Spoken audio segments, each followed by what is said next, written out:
Okay, back the ranch. Okay.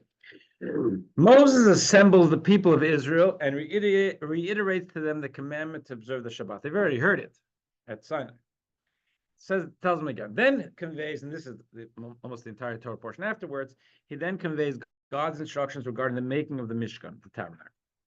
The people donate the required materials in abundance, bringing gold, silver, copper, blue, purple, and red dyed wool, goat hair, spun linen, animal skins, wood, olive oil, herbs, precious stones.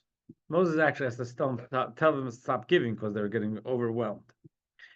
A team of wise-hearted artisans makes the Mishkan and its furnishings. They create the tabernacle, as detailed in the previous Torah readings of Truma, Tetzaveh, and Kitzitza, the prior 3 Torah portions, which we've already read about. And now this week it's like, okay, and it was done, and just a review of all the elements that went into it. 3 layers of roof coverings, 48 gold-plated wall panels, 100 silver foundation sockets, the parochet, which is the curtain, the veil that separates between the sanctuary's 2 chambers, and then there was a screen called a masach in front of it. The ark and it's covered with the cherubim, table and its showbread, the 7-branch menorah with especially prepared oil. The golden altar and the incense burned on it, and the anointing oil, the outdoor altar for burnt offerings, all its implements of the hangings, posts, foundation sockets, so the courtyard, and the basin and its pedestal made out of copper mirrors. Okay, so all of this is this week's Torah portion. The part that's most relevant to us is the idea that, first of all, God said, don't build it on Shabbos. Well, first God to Moses speaks about Shabbos and then says, this is the most important thing. It's incredible. We're going to build a home for God, a place for us to interface with God. So the Jews would, on the face of it, the Jews would say, if it's so important, just build it on Shabbos too, right? Sometimes you have to weigh priorities. A baby boy is born on Shabbos. The next Shabbos we make a bris, even though we're not supposed to do surgical procedures and draw blood and do things on Shabbos. We don't postpone until Sunday because bris trumps Shabbos. So here they may think the same, and Moses combines the two, emphasizes the power of Shabbos, says that even though it's so important to build the tabernacle, we're not going to do that on Shabbos. Now, just give me 1 second here. I'm going to do this one. Somehow this does not seem very portable. Portable? Oh, yeah, but it was portable. Yeah, and actually, it was portable and it was temporary. I think the word tabernacle, which comes from the Christians, I believe, is from the word for tent, because it was called a tent sometimes in the Torah. A tent is not it's a portable and temporary way of living. So, but it was the beginning of the temple, the Beis Hamikdash, which was stone and magnificent, and it was more durable. But those, after 410 years, the first one, the Babylonians destroyed it, rebuilt it. The second one, 420 years, the Romans destroyed it. So actually, this beautiful thing was kind of temporary. In the scope of history, it was kind of temporary. So let's take a look at this. Let's look at first the text 1, which is what I just spoke about. This is the very, very beginning of the Torah portion. Moses called the whole community of the children of Israel to assemble, and he said to them, these are the things that God commanded to make. 6 days work may be done, but on the 7th day you shall have sanctity, a day of complete rest to God. Whoever performs work on this day shall be put to death. You shall not kindle fire in any of your dwelling places on the Sabbath day. And take for yourselves an offering for God. Every generous-hearted person shall bring it, namely God's offering, gold, silver, and copper, and goes into all the things that were needed for the tabernacle. What happened to number 4? That's a good question. I guess there's just some. They weren't hiding it. There was things that bothers me about this commandment Yeah, they cut it short here. Even three, they Which cut one? short. Giving people over, they work on Shabbos? is, if you're not supposed to do any work, you can really injure your cattle. You have to take care of your cattle. Huh? You have to take care of your cattle. Exactly. Right. It's no, it's creative work. And it's certainly the cows have to be milked on Shabbos. Well, definitely. Yeah. Okay. So, and what was the point? The focus is here on building the tabernacle, the temple. What was the point of the tabernacle and temple? It was a place of revelation. We can sit here and discuss and debate God and meaning and free will and all of that stuff. If we were in the tabernacle, there would be no questions. It was a place that was where there was clarity, mental and spiritual clarity. And if you look in text 2, which is from Isaiah, here we see the hope is we're talking about a time when Messianic era, Mashiach arrives, is you have what the power of clarity of perception, the power of us being able to see the true meaning of life is not only confined to the Beis Hamikdash, to the temple, to the tabernacle, but it spills over to the world. And the way he describes it is God's glory shall be revealed, and all flesh together shall see that the mouth of God spoke. That's the end game. Right now, we can sit here and debate God. Right now, a person can sit here and say there is no God. They can do whatever they want because there's nothing. This is we live in, as far as God consciousness, we live in a vacuum. We can draw into ourselves. We can find within ourselves God consciousness. We can, because it's within our souls, and we can develop it, but it's not a natural thing. You see, there's a bookcase. We're not going to discuss whether or not there's a bookcase there because that's, you can see it, it's perceptible. God is not perceptible. In the tabernacle temple, it was, and the goal of life was to try to bring that sense of consciousness to the entire world. And to take it further in the way we see it in our prayers, one of the prayers, because it comes up a lot, but one of the things is we say to God every year when we're here in Rosh Hashanah, we read, reign over the entire world in your glory, be exalted over all the earth in your splendor, and reveal yourself in the majesty of your glorious might over all the inhabitants of your terrestrial world. So the end game, the goal, the objective of life is that we hope to be able to pierce the veil of reality so that we can actually perceive what this is all about, perceive God. To take this another step, this is from the second Rebbe of Chabad. He writes that the prayer states, that prayer we just mentioned, that all flesh will see the divine presence. But it's not talking about just humans. Even animals will recognize their creator. The prayer continues, every created being will perceive, for there will be a heightened awareness of godliness in the world as there was prior to the sin of the tree of knowledge. So we're looking forward to a world where there is absolute perception, one openness, oneness with God. How do we shift from where we are today in March of 2024, where there isn't this open revelation of godliness? How do we get to a situation where the world is filled with that? So if you look in text 5, this is a critical part of what we're talking about now, that there's a buildup. This is from the founder of Chabad.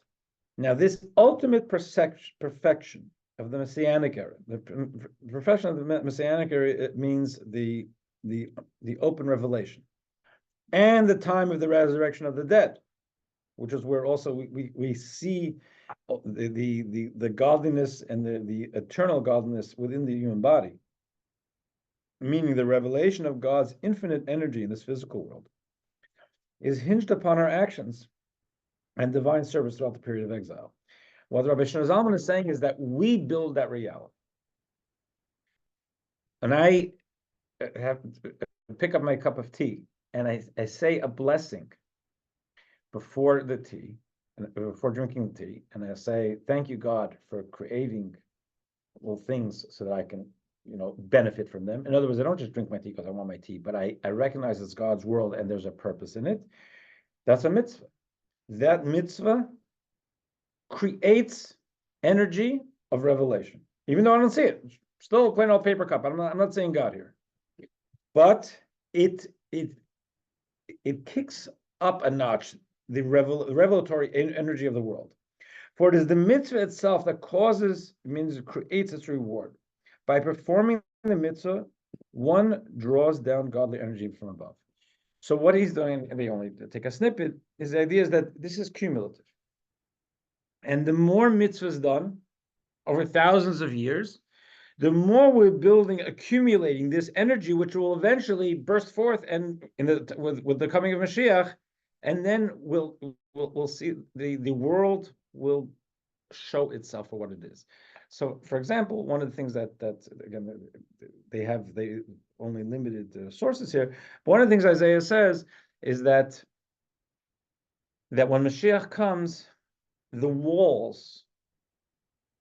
Well, he says they had stone walls. The stone of a wall will cry out, and a wooden plank will answer it. What does that mean? It means right now we're in a building. It's a building. On one hand, you say this building could be an Amazon warehouse too. It happens to be that it's a Jewish. We dedicated to a place of Jewish gathering, but it's just a building. In the eyes of Torah, what Isaiah is saying is that we affect our environment. It's, I guess, more in physics language, maybe it's the observer affects the observed.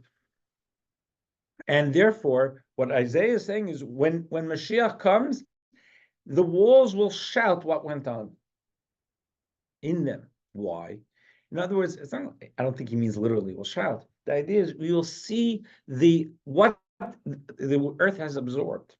If we come into this room and Mashiach comes today, we'll be able to see the discussions we've had, because there's an energy. We're talking, then we go out and it's gone. Nobody's here. It's a memory, if that. But God is not about memory. God's about reality, and we have expended our soul energy, and it's absorbed in the walls. So this builds up over time, and that is, in the view of what Mashiach is that there's a goodness in the world, there's a godliness in the world. It's hidden, and when God decides to make this world show the goodness of the world, that's what Mashiach is. Mashiach happens to be a person who triggers it, but the idea is that we see the goodness of the world coming to the fore. It's no longer hidden. Now, having said that, one way of looking at the Jewish journey, the way is that we've had a rough ride for thousands of years. Jews have had a tough time. But then there's this pot of gold at the end of the rainbow, and there's going to be a Mashiach. Gewaldig. It's great. We hope for it today. My great-grandparents hope for it today too, but they didn't get to see it. But there is this idea so this is the time of the journey, and there's suffering. Everybody suffers somewhat in the journey. And then there's the Mashiach at the end of the rainbow. Now, let's flip that around a little bit. In text 6, there's a verse from Ecclesiastes. Ecclesiastes is King Solomon wrote Ecclesiastes when he was older, and if you read it in a certain key, it's kind of downbeat. Song of Songs is when he was young, and he's looking at the beauty of young love in the world. And this is it's a little more, I won't say cynical, but a little more pessimistic. But that's on reading in that key on the surface. So look in Ecclesiastes. It says, "Remember your Creator in the days of your youth." What he's saying is, remember God when you're young, when you have energy, you can do something before the difficult days come. And years arrive about which you will say, "I have no desire in them," which is sad. But he's saying, grab your moments when you're young and live them and do meaningful things, because down the pike, if you merit long life, he's look and say, you know something, it's not easy being old. Text 7, the rabbis in the Talmud interpret it a little differently. Rabbi Shimon ben Elazar says, perform mitzvahs while you still find opportunities and you have the financial means and you're still under your own control. As King Solomon in his wisdom said, remember your creator in the days of your youth before the difficult days come. This refers to old age. But, now it goes further. Years arrive, but which you will say, I have no desire in them. This refers to the Messianic era in which there will be neither merit nor liability. Talmud says this, that King Solomon is telling us that there's, right now, you had there's a nice Sunday with 60-something degree weather, and you have a choice. It's a beautiful morning. You can go to the shore, to the mall, for a walk, or take an hour and study some Torah. Not a clear choice, right? You can do whatever you want. What happens when Mashiach comes? I have a chance to connect with godliness in the world, study Torah. There's no second choice. There's no other option.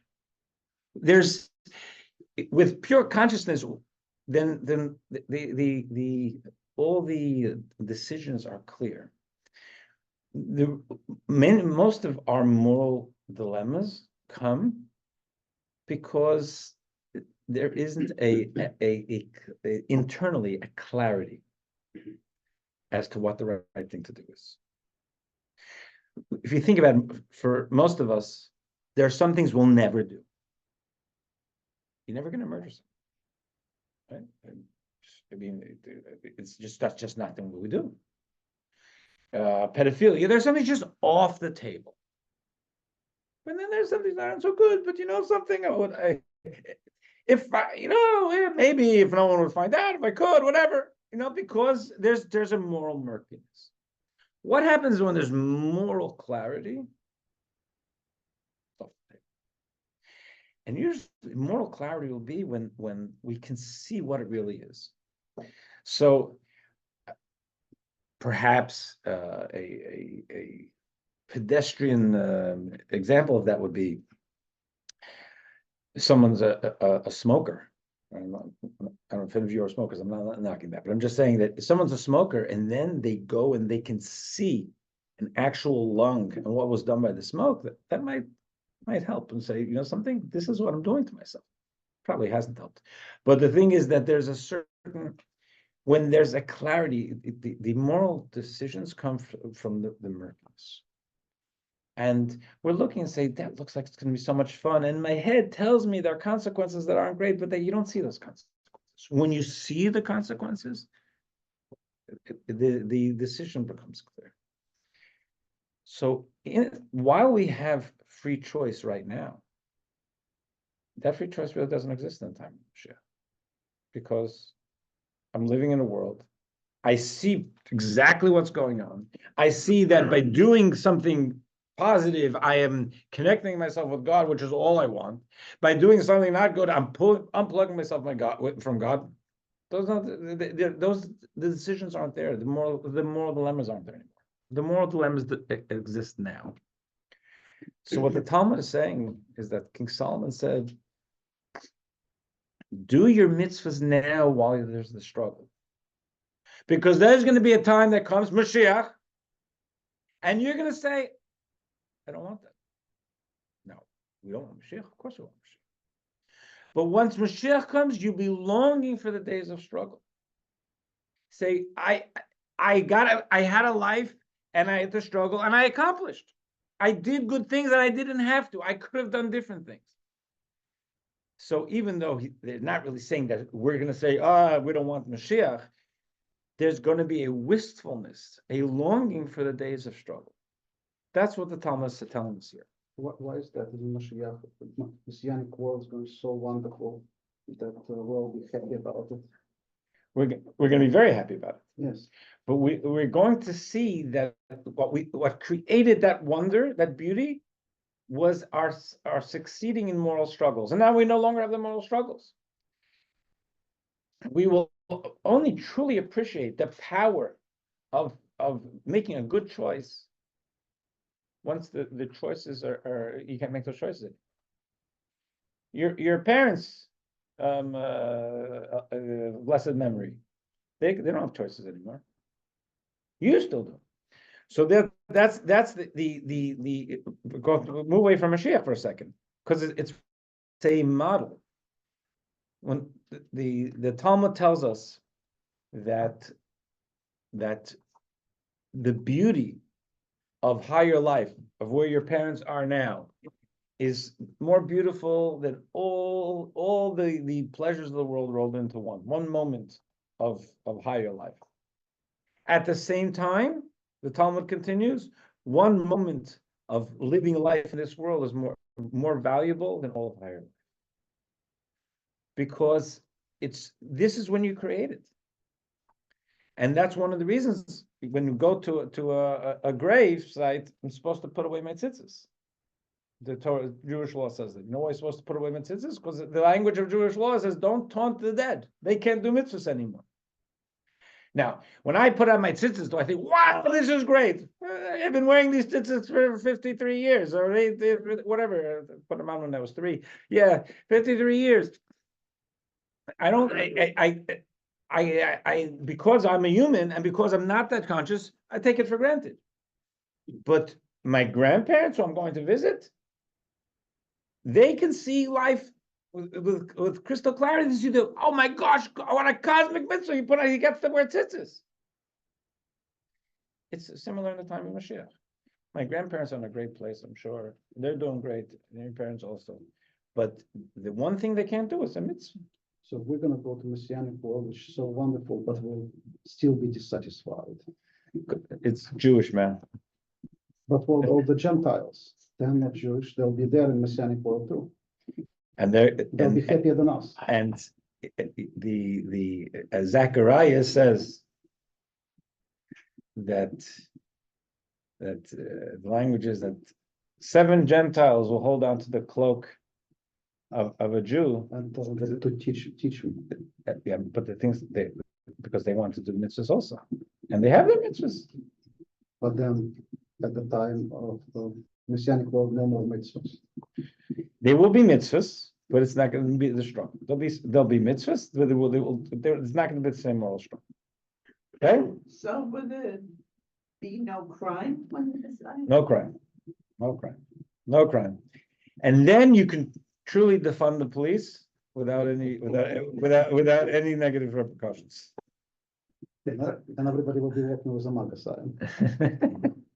Let's not go there. Okay. So because here we say in one of the things that this is also Zechariah, it says, I will remove a spirit of impurity from the land. There's no spirit of impurity, so there's no confusion. There's no moral confusion. If that's the case, we will have a moral clarity. Me speaking gossip about someone is no less a breach of my relationship with God than stealing their money or hitting them over the head with a 2x4. The punishments might be different, but we do things which we're comfortable with, because I can't imagine the idea of me stealing someone's money, taking money. It's so open to me. It's hard for me to tolerate. If I speak with you about Mr. A, I don't see him suffering, and meanwhile we have something to talk about, and maybe I even have an interesting piece. So now you see me as interesting. So we don't see the repercussions, so we're okay with it. Once we see things for what they really are, then why would I speak gossip about anyone any more than knock them over the head with a 2x4? Because I can see it. So this is the idea is the spirit of impurity. Impurity means it's a concealment of the truth. And here's something from Nachmanides, a great from the 1200s. It says, from the time of creation, every person has possessed the power to do as they please, to be righteous or wicked. This grant of free will applies likewise to the entire Torah period, so that people can gain merit upon choosing good and punishment for choosing evil. But in the Messianic era, the choice of the genuine good will be natural.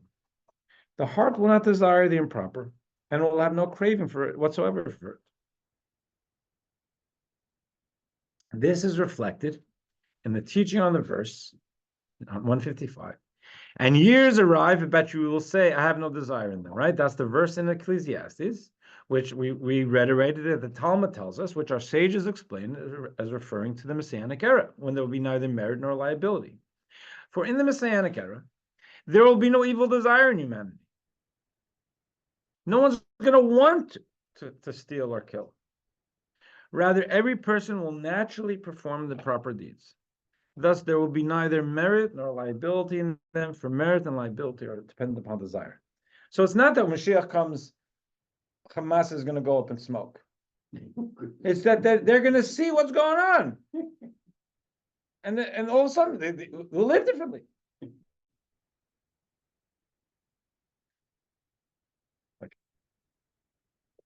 At this point, before Mashiach, I can tolerate them going up in smoke. Okay. Text 10.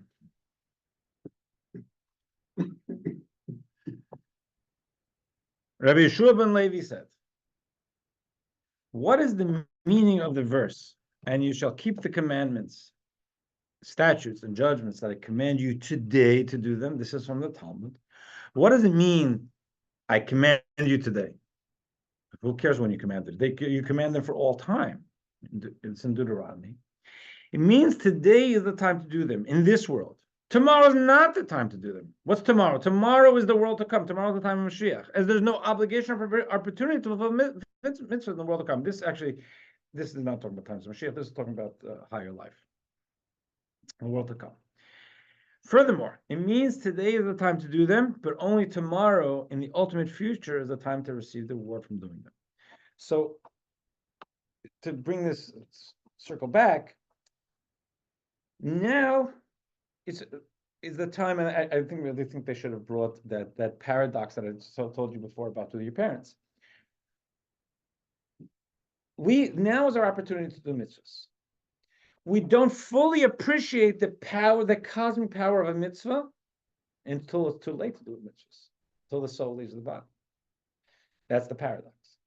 So my grandparents, your parents, whatever are their departed loved ones, they see the power of a mitzvah we do much more than we can see.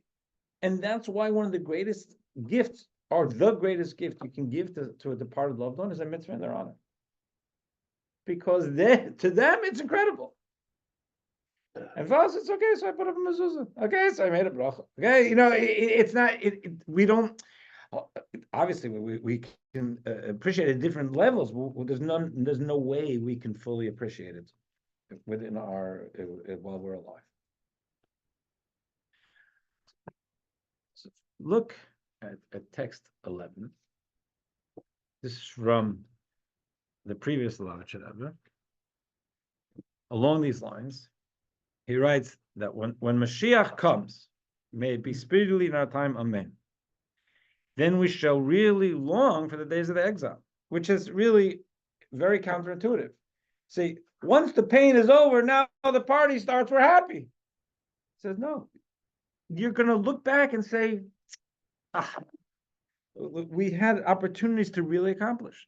Then we will truly feel the stress that are having neglected working at our spiritual service. Then will we indeed feel a deep pain caused by our lack of spiritual service. The retrospective is going to say, I want to go back and do some more mitzvahs. These days of exile are the days of spiritual service. To prepare ourselves for the coming of Mashiach, may it be speedily in our time, amen. And along those lines, the Rebbe spoke, and it says like this: my revered father-in-law, the previous Rebbe, said that when Mashiach comes, we will grab our heads and shout Gewalt, which is Yiddish for Oy. We could have accomplished so much more in Golut in the exile, and we missed our chance. Therefore, even though we don't perceive the full value of our actions, the very knowledge that a time will come when we will regret our inaction should spur us to act. We must add to our study of Torah and observance of mitzvot in a manner exponentially greater than what we're doing until now.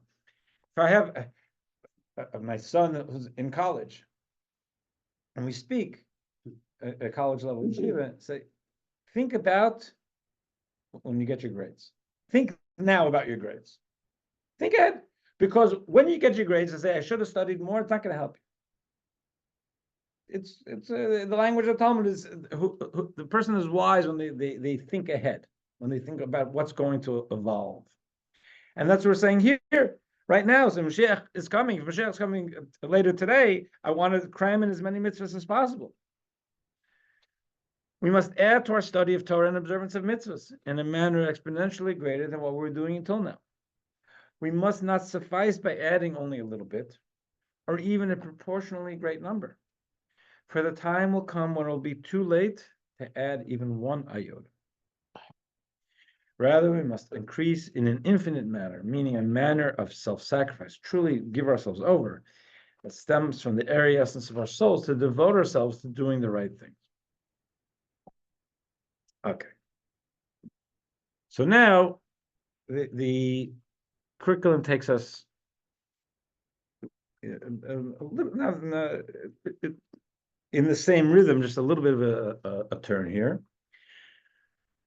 In talking about investing for the future, we go back to the temple. If you think about it, this is from Maimonides. So just let's get the timeline straight. God tells Moses in the desert, right after the Jews get the second tablets, it says, build a tabernacle. That's going to be a very special place of communion between God and humanity. That lasts for about 480 years, this temporary dwelling. Even after they get into Israel, it's there. It goes from place to place. Then finally, King David says, it's time to build the temple. He gets the location, he draws up the plans, his son, King Solomon, builds it. That's the first majestic temple, which conceivably, that was going to be forever, because it's godly, and eventually the world, Mashiach is going to come. But actually, Maimonides tells us, when Solomon built the temple, he was aware it would ultimately be destroyed. He knew it was going to be destroyed. So he's building a building, and he's putting a lot of effort into it, knowing that it's going to be destroyed. As a matter of fact, that's why he constructed a chamber in which the ark could be entombed below the temple building in deep maze-like vaults. If you remember, Harrison Ford was searching for a lost ark. This is what he was looking for, because the ark, the king Yoshia, when he had it hidden when he saw that the Babylonians were coming, he had it hidden in a way where they never found it. Okay. The implication Yeah. is that it's still down there. Yeah. But as long as the Muslims are in charge of the Temple Mount, it'll never be found. Even if they weren't in charge of the temple now, they probably wouldn't be found, because that will need God to guide us to it. But yes, good point. But you're trying to start an insurrection on Temple Mount, we got enough problems. Okay. King Josiah commanded that the ark be entombed in the chamber built by Solomon, as the verse states. He said to the Levites who would teach wisdom to all of Israel, place the holy ark in the chamber built by Solomon, son of David, king of Israel, who no longer carried on his shoulders, because they used to carry it on the shoulders, but now they're putting it away, now serve God and continues and his people. Okay. So what did King Solomon, what was his point? He knew this wasn't going to be forever. He knew this wasn't going to be until times of Mashiach. He was planting seeds for the future. He knew that the Jews had to evolve as a people. They had to experience connectedness. They would experience connectedness in the temple. It was going to only be for 410 years. That's, he's not in management. He'll do whatever it is. But meanwhile, the Jews would have that experience that we could, for thousands of years, look back at and hope for a reconstruction of. And if you look at text 14, this is from a medrash, where there's the rabbis in this medrash are doing like a play on words, but in order to bring out something. And the play on words is something to Aryeh. Aryeh means a lion. So Rav said, an Aryeh, a lion, came in the month of Aryeh. I guess it's Leo. Is that the what's the one that's the lion? Huh? Yeah, and destroyed Ariel. The Aryeh is the Babylonian king Nebuchadnezzar, whom the verse Jeremiah refers to as a lion. A lion has come up from this thicket. He came in the month of Aryeh. The month of Av was a astrological line is the lion Leo, as the verse states, until the exile of Jerusalem in the 5th month. And he destroyed Jerusalem, which is called Ariel, which is similar. It's Ari, like a lion, as the verse states, "Woe Ariel, Ariel, the city in which David encamped." Why? What this happened? It was the lion connection and destruction. This happens so that an Aryeh, a lion, can come in the month of Aryeh and rebuild Ariel. The Aryeh is not Nebuchadnezzar, who was the Babylonian king. The Aryeh in this case in rebuilding is God. The Holy One, blessed be, as the verse states, a lion has roared, who will not fear? He will rebuild Jerusalem in the month of Aryeh. As the verse states, I will turn their mourning to joy. And Tisha B'Av, as we say, that's when the rebuilding of the temple. And he will rebuild Ariel, as the verse states, God is the builder of Jerusalem. He will gather the outcasts of Israel. So this is idea of we don't see immediate results, but we have faith in those results. And we have faith in those results, even though we can't see consequences now, and we find meaning in what we're doing now because we know we're building up to eventual results. And text 15 and 16 really kind of come together, and I'll explain it. In this week's Torah portion, and I mentioned this orally before, the warning to keep Shabbat comes immediately before discussion of the details of the building of the Mishkan to indicate that the building of the Mishkan does not supersede the observance of Shabbos, which I spoke to you about before.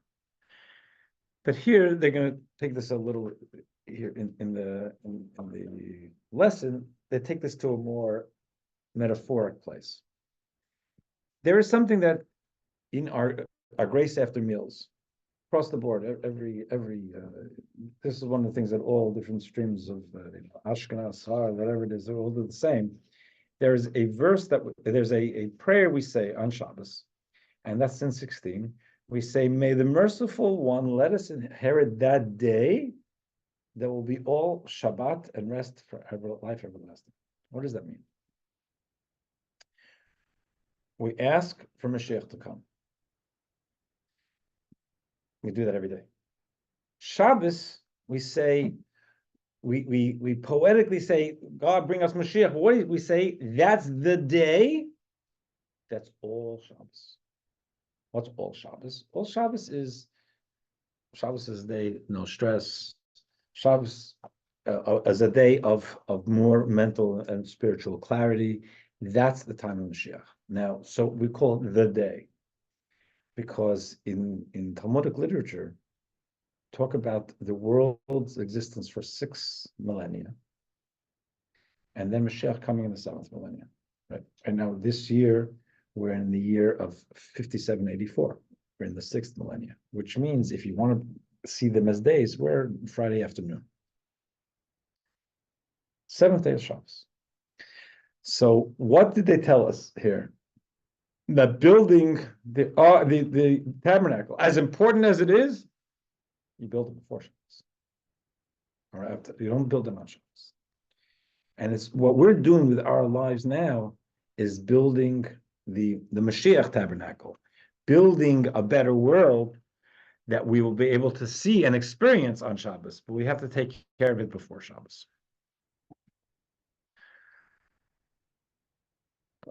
Oh, no, I'm going the wrong direction.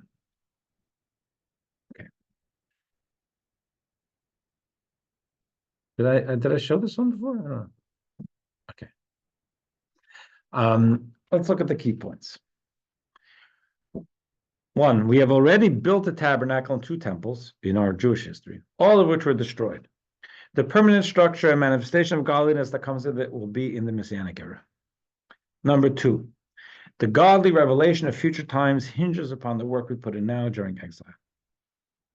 Number 3, when Mashiach comes, we will not struggle to do the right things. The right choices will come naturally to us. Next, it is only now, during exile, that we can still change things. That's why we should invest now. And finally, Solomon built a temple from the onset as an investment for the future, permanent 3rd temple. So let's see if I can get this out of the way. What's the difference between the world where currently souls go to after the body dies and future Messianic era? So I don't know if you could hear that. Gennady is asking, what's the difference between what we would call the Garden of Eden, Gan Eden, paradise, and the world of Mashiach. The world of Mashiach has souls and bodies, and they're experiencing the physical world, the physical world in its purest way. So in that sense, the paradise it's all beautiful, but it's really a holding pen to be able to not only experience beautiful spirituality, but the beautiful spirit holiness within the physical too. So at the time of Mashiach, there'll be reincarnation, and all the souls from paradise will come to the Yes, at some stage of the Mashiach. so they will no longer be needed for they will no longer be needed for paradise. Right. It'll be for rent. All right. It will be temporary structure. All right. So the final question, so you said today that Mashiach will be in 7th millennium. Yes. Yeah. So we're still 220 years. No, that's the max. Mendy says we should be anticipating Mashiach every single day. Right? That's a Jewish dogma, theological He principle. was what, in 12th century? Mendy. Yeah. So 800 years till now we're still. Torah is Torah, man. Unless we change the calendar, AC or AC or Oh, AC. Jerry, we say you have a question? Yeah, Yeah. so I have a question. It's hard for me to wrap my head around. And so what about kind of normal things like when Mashiach comes, can we move if we want to? Will a house just magically appear that we would then want to live in, or, getting gas for our car, or? It's a great question, and some of this stuff. Maimonides Maimonides is the only one who has like laws of Mashiach, because other things can be very conceptual and flowery, and like what does it mean? He writes that the only difference between our present life and times of Mashiach is the idea of the hatred on earth. In other words, there will be peace, and with that will come a much more fluid life, and our consciousness will change. So the fact that I have pure consciousness doesn't mean that I can drive without gas. Right. Right? So I still got to now. If someone in a society like that, and the rabbis write that poverty will not be an issue. Does that mean that God's going to rain gold on us, or that people will just be generous? I don't. It's hard to know what that means, but that all of these ills, societal ills, will disappear partially because we create a lot of them. And the humans won't be creating them, and humans will be dedicated to solving them. Those who live in the United States or any other country will have to move, right? No, Because you said we're going to be living In Israel. in Holy Land. So there's a medrash that says that the entire world will be considered like Israel, and Israel will be considered like Jerusalem. So physically, the North America will also be Holy Land. Listen, if you have to move, you have a low jack. I'll put something on your GPS. I'll make sure to move near you. Just to make sure you don't have pure peace. Baruch Hashem. Yeah. Like probably will still be doing guidance when they go to the Messianic world. This is all, Will that's, the rabbis have jobs? In Messianic well, rabbis have, this is why I'm gonna need you. The fallen angel. That's the question. Yes. But in the, I Yeah. guess, in the messianic times, I mean, are we still in a human body? Yes. And my mind is saying that you're still gonna work Okay. if you want to. Now, you still work, but in other words, there's just there's the purity to life. Yeah, Maimonides is taking it maybe to a more rationalist extreme because it's a spectrum, but his language and he's actually quoting the Talmud there, is that it's really just about no more oppression and the hatred and allowing us society running as we can as humans, because we have a lot more potential for good than we show. And will never die, right? In Messianic world. It doesn't say that clearly, but it does at some point. It does. It's not 100% clear. It's certainly once the resurrection of the dead kicks in, there's no more death. For sure. Will we still produce next generations? Yeah. Where is it first mentioned in Torah about the Messiah? So the word Messiah, as we're using it, never appears in the Torah. But as Maimonides will write, there are a bunch of signals to it, and it's a foundation of the faith. But it's not, the idea of a paradise also doesn't appear in the Torah scripturally. But then again, it kind of does if you look, because there are verses that are hard to understand if it doesn't. So Maimonides has like 5 verses which are inexplicable really without the idea of Moshe. Mhm. One of the things that's touched on in the readings today is that all of this occurred under the symbol of the lion. Now, it never occurred to me before that apparently the Jews accepted the zodiac. Zodiac was a big deal. Yeah, but the thing is that the Talmud tells us it's not. There's no question that we look at the zodiac as something of an indicator, but it's not determinative. Now, the other thing I see though is this month we have the extra month thrown in. So there is a second Purim, or actually a first Purim. Right. So where does that fit into that? I'm not sure what the question is. Hmm? And why is that a question? Because of what? Because of Pisces? What do you mean? I'm not sure why would that be a problem? Well, if you've got 13 months and there are 12 signs in the zodiac. Oh, so this is second Pisces. Mhm. All right. Thank you very much. Thank you, Good Rabbi. week. Good week. Bye.